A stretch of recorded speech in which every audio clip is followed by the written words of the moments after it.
देखो भैया, अभी हम लोग क्या कर रहे थे, 2026 की जो जनवरी की स्टार्टिंग थी, काफ़ी दिन से हम लोग इंतजार कर रहे थे, आईपीओस नहीं आ रहे हैं, आईपीओस नहीं आ रहे हैं।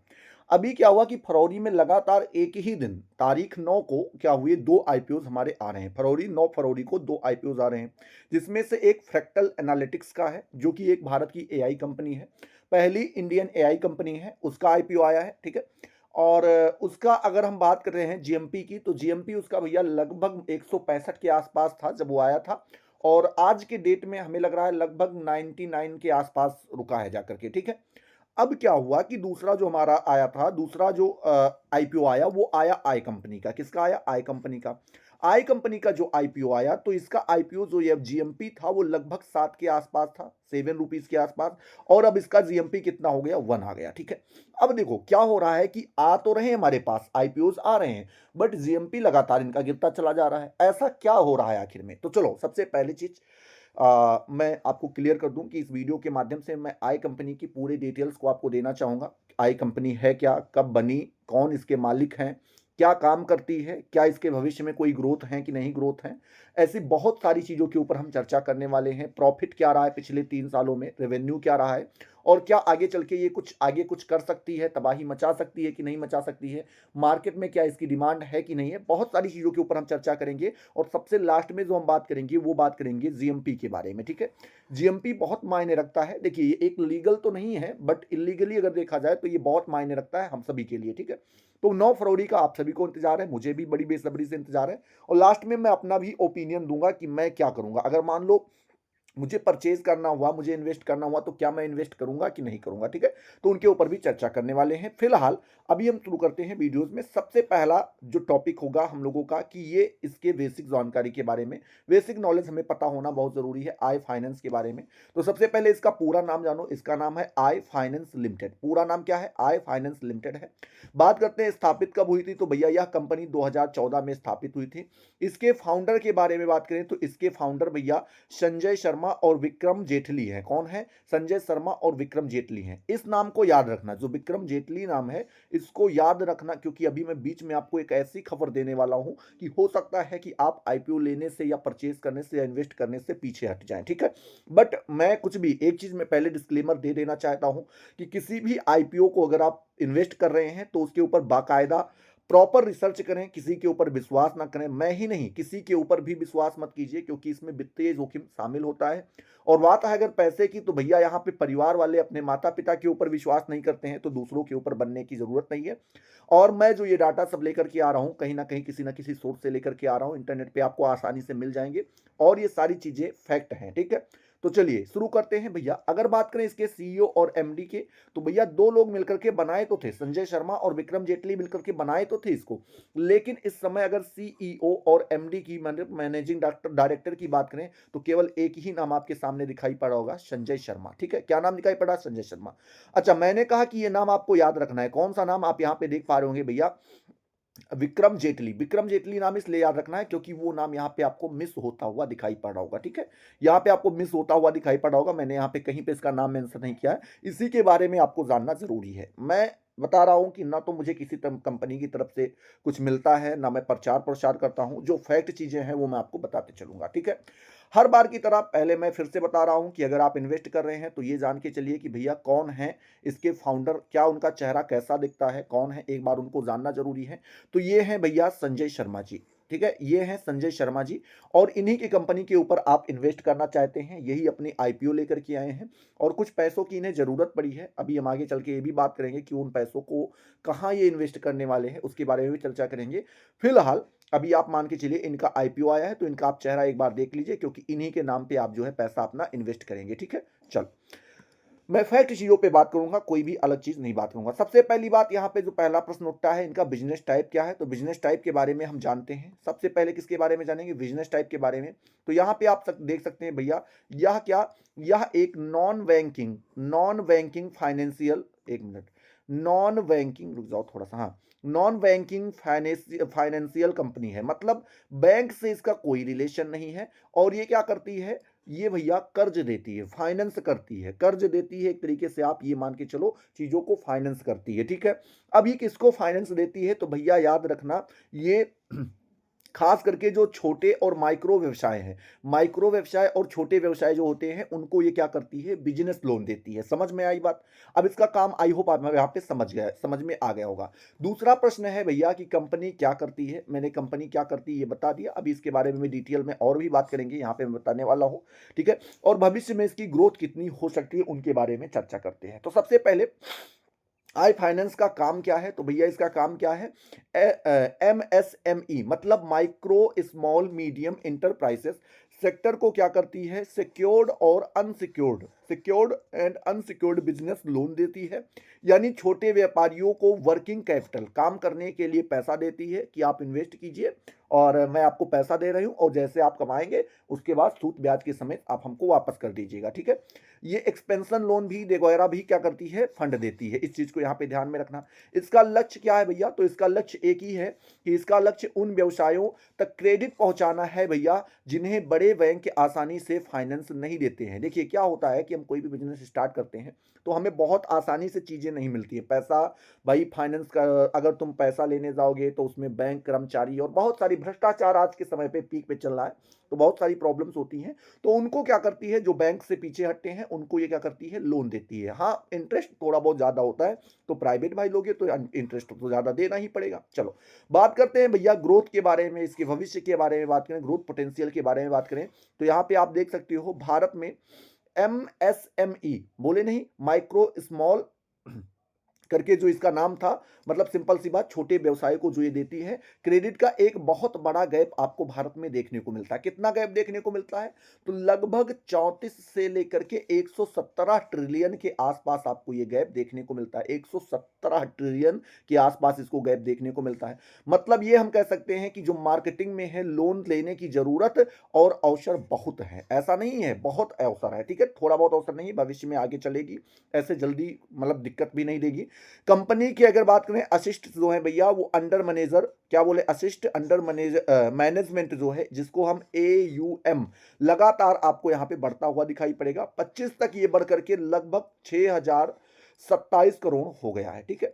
चूंकि यह छोटे व्यापारियों को लोन देती है, इसीलिए अगर भारतीय MSME सेगमेंट बढ़ाता है तो कंपनी के लिए बड़ा मार्केट मिलेगा, ठीक है। तो इस चीज को यहां पे ध्यान में रखना है आपको। ये इसका हुआ काम। अब बात करते हैं भैया पिछले 3 साल के। यहां पे देखो लास्ट 3 ईयर्स के हम प्रॉफिट्स के बारे में देखेंगे, कंपनी ने कितनी कमाई की और उसमें से उसका प्रॉफिट क्या रहा, ठीक है। इसके ऊपर चर्चा करते हैं। तो यहां पे आपको दिखाई पड़ रहा होगा भैया, कुछ मैं आंकड़े यहां पे दिखा दूं। देखो यहां पे जो आंकड़े दिखाए जा रहे हैं, मैं पहले से बता दे रहा हूं, ये लगभग करके हैं, एग्जैक्ट नहीं है। देखो यहां पे एक सिंबल आपको दिखाई पड़ा, ये लगभग का होता है, अप्रोक्सीमेट का जो है सिंबल होता है, ठीक है। तो यहां पे हम क्या करते हैं भैया, लगभग में जो आंकड़े आपको दिखाई पड़ रहे हैं, तो यहां पे आप देख सकते हैं। एक मिनट में थोड़ा सा इसको इधर उधर कर दूं, कहां कर दूं, यहां पे एडजस्ट कर दे रहा हूं, ठीक है। बात करते हैं ईयर्स की। तो भैया 2023 में इसने जो रेवेन्यू किया था वो लगभग 623 करोड़ के आसपास किया था, और उसमें जो उसको प्रॉफिट हुआ था वो 43 करोड़ का हुआ था, यानी 43 करोड़ का उसने मुनाफा कमाया था। 2024 में बात करें तो इसने 1040 करोड़ रुपए का रेवेन्यू जो है, यानी टोटल इनकम इसकी हुई थी, और वहां पर 171 करोड़ रुपए का उसने क्या किया था भैया, प्रॉफिट, ठीक है। टैक्स के बाद प्रॉफिट आफ्टर टैक्स बताया गया है, इस चीज को यहां पे ध्यान में रखना है। 2025 में वहीं पे बात करें भैया तो ये 1500 करोड़ से ज्यादा जो है रेवेन्यू लेकर के आई, और लगभग जो इसका प्रॉफिट था वो लगभग 171 से 175 के आसपास था। मतलब टैक्स तो प्रॉफिट तो नहीं बढ़ता हुआ यहाँ पे दिखाई पड़ा, बहुत ज्यादा नहीं, मेजर डिफरेंस नहीं देखने को मिला, बट रेवेन्यू इसका अच्छा खासा बढ़ा, ठीक है। तो इस चीज को आप यहाँ पे देख सकते हैं। तो ग्रोथ आपको अच्छी दिखाई पड़ रही होगी, क्योंकि हर साल कंपनी अपना रेवेन्यू बढ़ा रही है, ठीक है। चलो यहाँ पे आप देख पाएंगे आराम से, मैं अगर दिखा दूं, अप्रोक्सीमेट था तो आप यहाँ पे देख सकते हैं, ये कंपनी का डाटा है जो बताया गया है ऑफिशियली, ठीक है। तो यहाँ पे 643 करोड़ के आसपास दिखाया जा रहा है। कितना दिखाया जा रहा है? कमाई जो हुई थी इसकी, इनकम 643 करोड़ होती 2023 में।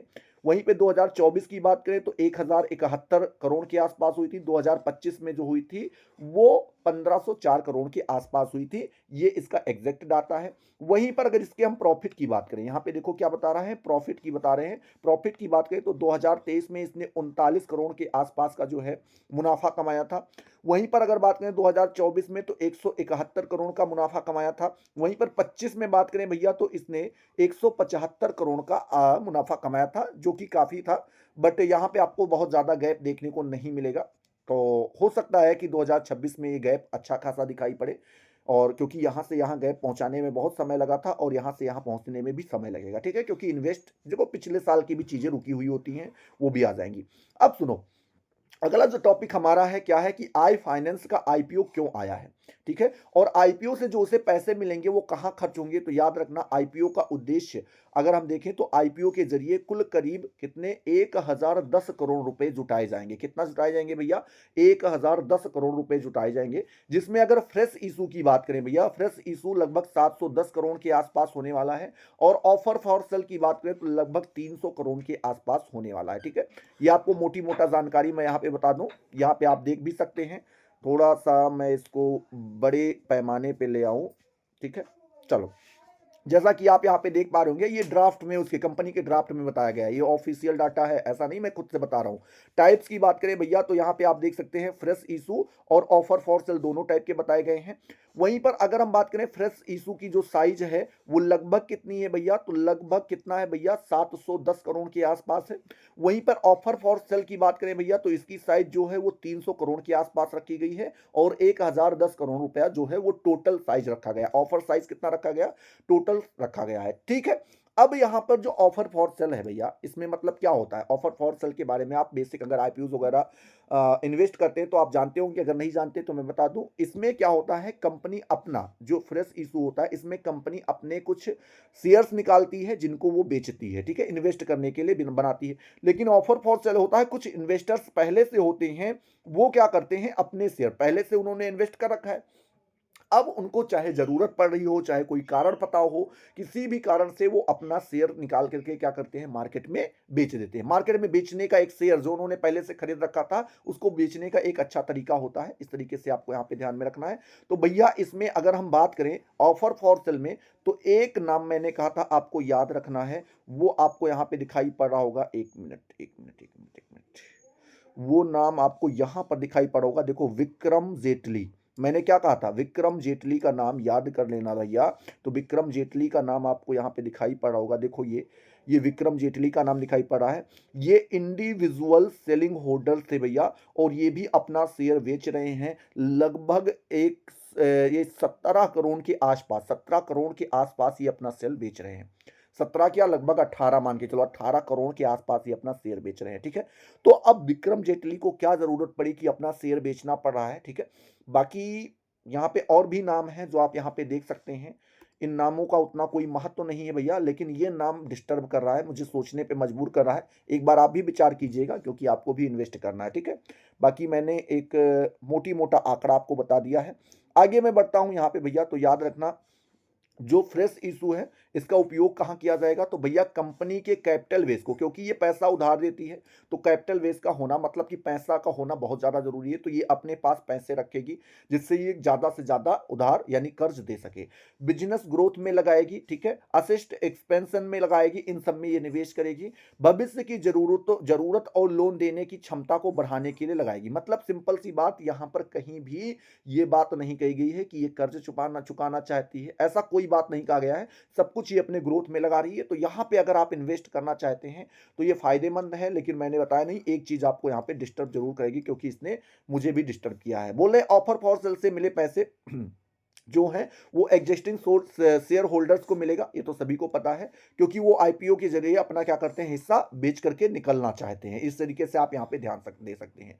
अब निर्णय की बात करें भैया, तो निर्णय क्या होगा, तो यहाँ पे ऑडियंस का निर्णय उनके ऊपर है। मैं यह नहीं कहूंगा कि आईपीओ खरीदो या फिर मत खरीदो, ठीक है। लेकिन अगर मान लो मुझे खरीदना हो तो वो मैं लास्ट में भी आपको निर्णय अपना बताऊंगा कि अगर मुझे खरीदना हो तो क्या होगा। ठीक है। चलो आईपीओ का अगर बात करें भैया तो डेट के बारे में यहाँ पे बात कर लेते हैं। 9 फरवरी का इसका आईपीओ आया है। कब आया? 9 फरवरी 2026 को आया है। 11 फरवरी 2026 को ये क्लोज हो जाएगा, क्लोज डेट है इसका। और भैया बात करते हैं एंकर इन्वेस्टर की बात करें तो ये लगभग 6 फरवरी से है, 6 फरवरी से एंकर इन्वेस्टर है। और अलॉटमेंट की अगर बात करें भैया तो 12 फरवरी का डेट रखा गया है, ठीक है। इन डेट्स को मेजर कर लो, 9 फरवरी। और वैसे अगर मान लो आपको परचेज भी करना है तो मैं एक सजेशन आपको देना चाहूंगा कि आप 11 फरवरी 2026 को लगभग आप मान के चलो कि लगभग 12 बजे के पहले पहले 12 बजे के पहले मतलब 12 पीएम के पहले, दोपहर के पहले पहले आपको इसको परचेज कर लेना है। और मैं यही प्रेफर करूंगा कि आप 11 फरवरी को ही खरीदें तो ज़्यादा बढ़िया रहेगा। उससे ये हो जाएगा कि कितने लोग इसके पहले से ही हिस्सेदार हो चुके हैं वो भी आप पता चल जाएगा, ठीक है। बाकी लिस्टिंग की जो एक्सपेक्टेड डेट है, हालांकि अभी ऐसा कोई जारी नहीं हुआ है, वो बताया जा रहा है भैया 16 फरवरी 2026 को क्या होगा, ये लिस्ट हो जाएगा, ठीक है। अब चलो जो मैं मेजर बातें करने वाला हूं उसमें से आता है भैया किसके बारे में, जीएमपी के बारे में। जीएमपी एक ऐसा पॉइंट है भैया जो अच्छों को डिस्टर्ब करके रहता है, क्योंकि ये लीगल डाटा तो होता नहीं लेकिन ये बहुत ज्यादा अपना महत्व रखता है, बहुत ज्यादा ये अपना महत्व रखता है। ये आईपीओ जो है 3 फरवरी को आया था, तो 3 फरवरी का उसका कोई वो जीएमपी वगैरह होगा नहीं। और यहाँ पे थोड़ा सा इसको थोड़ा सा मैं इसको इधर कर दूं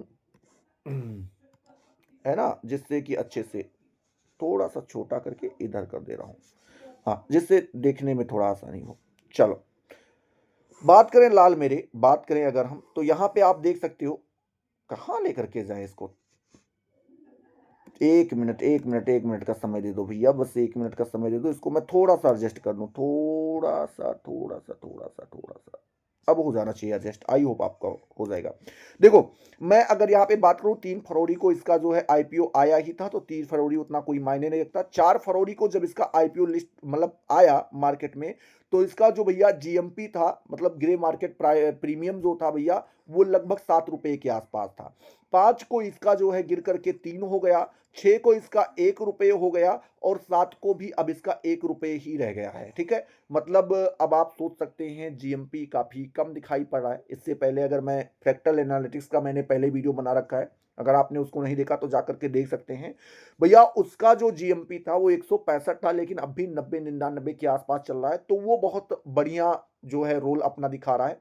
बाकी मैं अपनी बात करूं तो भैया मैं एक बार इन्वेस्ट करने के लिए जरूर सोचूंगा। अगर फ्रैक्टल एनालिटिक्स और इनमें से दोनों में से किसी एक में इन्वेस्ट करना है तो उसके लिए मैं एक वीडियो 8 तारीख को लेकर के आने वाला हूं, तो आप वहां पे उस वीडियो को देखिएगा और फिर आप डिसाइड कीजिएगा। मेरे हिसाब से ये भी, इसका भी आईपीओ जानदार शानदार है, और ये भी जो है लगभग आप मान के चलिए कि जब लिस्ट होगा तो ये अच्छा खासा कमाई करवा के जरा जाएगा, ठीक है। तो इस तरीके से आप यहाँ पे ध्यान दे सकते हैं। बाकी वीडियो कैसा लगा आपको, वीडियो पसंद आया तो वीडियो को लाइक करो, अपने दोस्तों के साथ शेयर करो, चैनल पे नए हो तो चैनल को सब्सक्राइब करो। मिलते हैं अगले वीडियो में नए जोश नए टॉपिक के साथ, तब तक के लिए जय हिंद जय भारत।